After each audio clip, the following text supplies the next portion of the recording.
Untuk yayasan yang bergerak di bidang sosial ataupun organisasi, pada dasarnya cara pengisian modul-modul di aplikasi ini sama dengan pengisian di modul yayasan manajemen keuangan yayasan. Ya. Jadi untuk setup sama, donatur sama, program sama, tanda terima hanya ada kwitansi, kemudian laporan keuangan juga sama, laporan lainnya juga sama. Demikian juga untuk transaksi umumnya. Jadi bisa dilihat di modulnya dan bisa juga diklik di bagian cara penggunaan di sini nanti untuk menuju masing-masing penjelasan modul-modulnya. Perbedaannya hanya di bagian transaksi khususnya di sini, di mana di sini ada penerimaan pengeluaran yang bisa diisi dengan transaksi yang khusus untuk yayasan sosial tersebut atau khusus untuk organisasi tersebut. Cara pengisiannya untuk penerimaan pengeluaran ada satu di sini. Hanya saja mungkin agar tidak bingung, di sini ada yang transaksi khusus dan transaksi umum. Pada dasarnya transaksi bisa diisikan di dua ini, hanya saja khusus untuk misalnya, hanya saja transaksi umum lebih ke yang sifatnya yayasan pusat. Hanya kadang-kadang kan yayasan sosial itu ya pusat maupun khusus dan umum sudah jadi satu, jadi tidak ada perbedaan. Jadi tidak ada masalah sebenarnya ya diisi di khusus ataupun diisi di umum. Hanya berbedanya adalah di sini penerimaan dan pengeluaran dalam satu modul, kemudian yang di umum ini terbagi dua, penerimaan modul sendiri, pengeluaran modul sendiri. Dan untuk penerimaan pengeluaran ini ada rekap khusus yang bisa dilihat di rekap penerimaan dan pengeluaran kasnya di sini. Jadi kalau teman-teman butuh laporan yang dasarnya adalah harian dan dalam periode tertentu, ini ada rekap yang memang khusus untuk transaksi khusus di penerimaan dan pengeluaran. Sedangkan kalau di penerimaan umum itu transaksi kasnya ini gabungan untuk semuanya, adanya di rekapitulasi kas di sini. Ya, ini ada hariannya juga, ada penjelasannya juga kalau memang perlu sampai detail dengan uraiannya.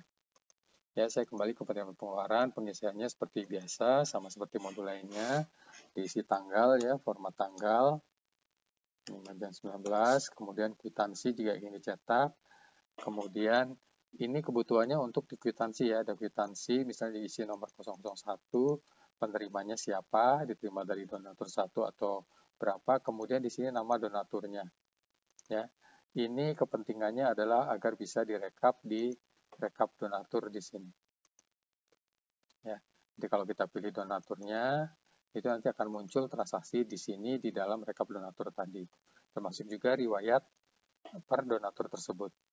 Kemudian di sini bisa kita isikan uraiannya, misalnya sumbangan anggota, kalau memang ada anggota ya, ada sistem anggota di organisasi biasanya.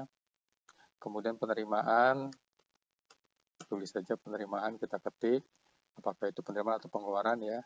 Kemudian di sini rekening kas atau piutang kita bisa pilih.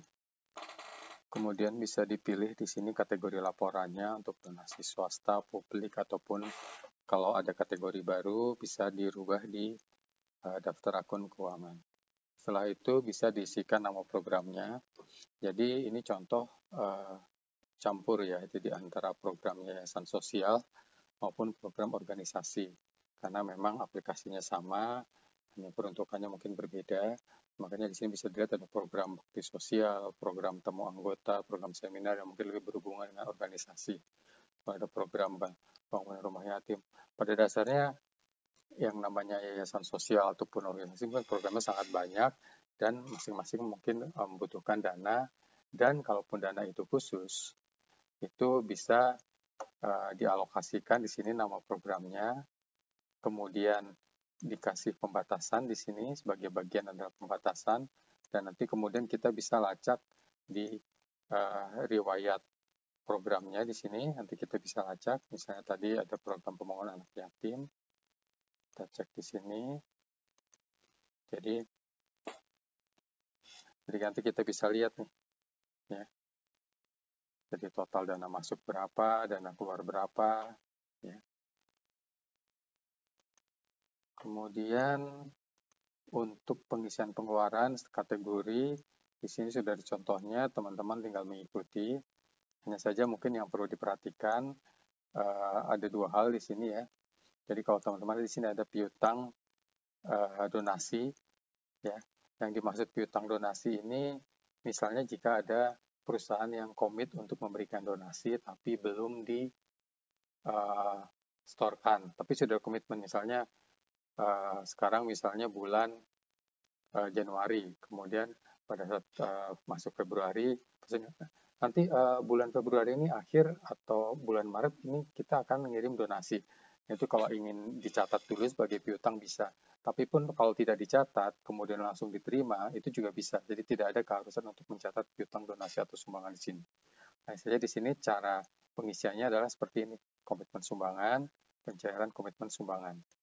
Ya, sini piutang donasinya dicatat di kiri, baru setelah cair itu dicatat di kanan piutangnya, kemudian di sini rekening penerimaannya. Kemudian juga di sini ada kalau misalnya utang usaha.